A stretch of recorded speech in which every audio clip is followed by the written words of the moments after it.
Selamat pagi anak-anak. Pada bab 1 kita telah mempelajari objek IPA dan pengamatannya.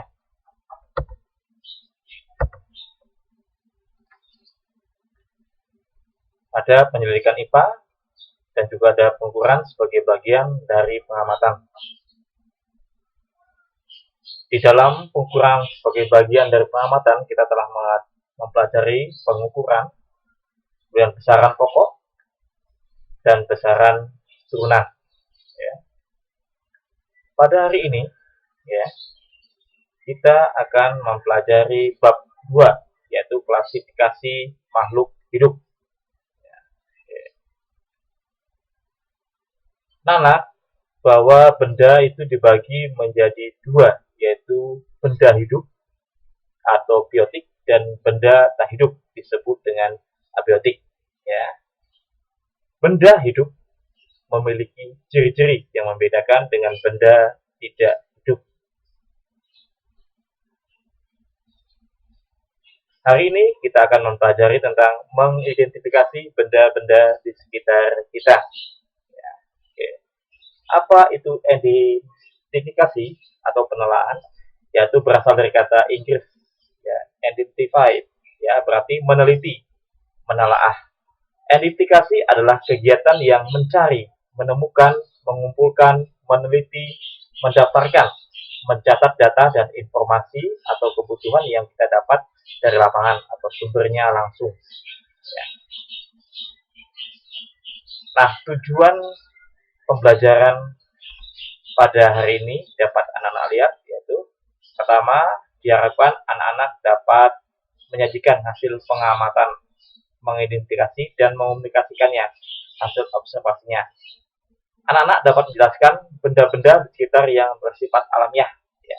Anak-anak dapat menjelaskan benda-benda di sekitar yang bersifat buatan manusia. Anak-anak juga diharapkan dapat menjelaskan benda-benda yang bersifat kompleks dan bersifat sederhana. Anak-anak dapat menjelaskan kegunaan dari berbagai jenis benda di sekitar kita. Anak-anak dapat melakukan pengamatan terhadap makhluk hidup dan benda tak hidup. Ya. Anak-anakku sekalian, segala sesuatu yang ada di sekitar kita terdiri atas benda-benda.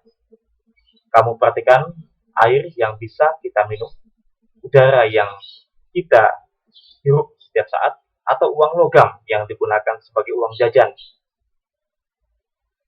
Semuanya tersusun atas unsur-unsur atau senyawa-senyawa. Ya, contohnya, air itu senyawa H2O yang tersusun atas 2 atom unsur hidrogen dan 1 unsur atom oksigen. Coba anak perhatikan meja belajar dan tumbuhan. Apakah ada bedanya antara meja belajar dan tumbuhan yang ada di sekitarmu? Apakah tumbuhan mempunyai kemampuan untuk tumbuh dan berkembang, bernapas, dan berkembang biak? Bandingkan ciri-ciri tumbuhan tersebut dengan ciri-ciri meja belajar. Apa beda tumbuhan dan kucing peliharaanmu? Secara garis besar, benda-benda di alam semesta ini terdiri atas benda hidup dan benda tak hidup. Masing-masing memiliki ciri tersendiri. Nah, dalam bab ini kita akan mempelajari ciri-ciri atau karakteristik benda hidup dan benda tak hidup yang ada di lingkungan sekitar serta bagaimana mengklasifikasikannya. Kamu akan kagum bahwa Tuhan Yang Maha Esa telah menciptakan bumi beserta segala isinya. Tuhan menciptakan berbagai jenis makhluk hidup yang sangat teratur.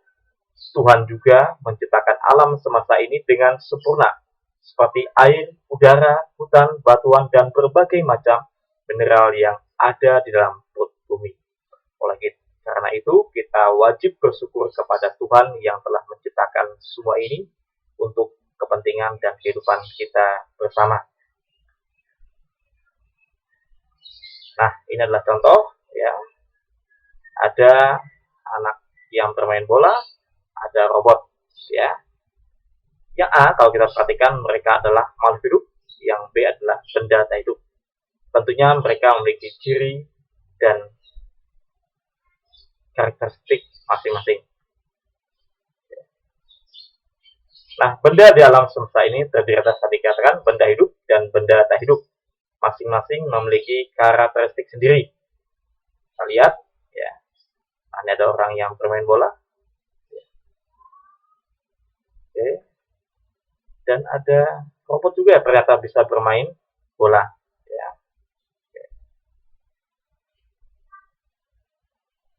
Perhatikan gambar anak yang sedang bermain bola dan gambar robot. Apa persamaan dan perbedaannya? Persamaannya adalah anak kecil yang sedang bermain bola dan robot bersama-sama dapat bergerak. Perbedaannya adalah robot tidak dapat tumbuh dan berkembang, tidak dapat bernapas, dan tidak dapat berkembang biak. Anak kecil yang tumbuh dan berkembang dapat bernapas, ya, dan dapat berkembang biak. Anak kecil memiliki 3 ciri tersebut.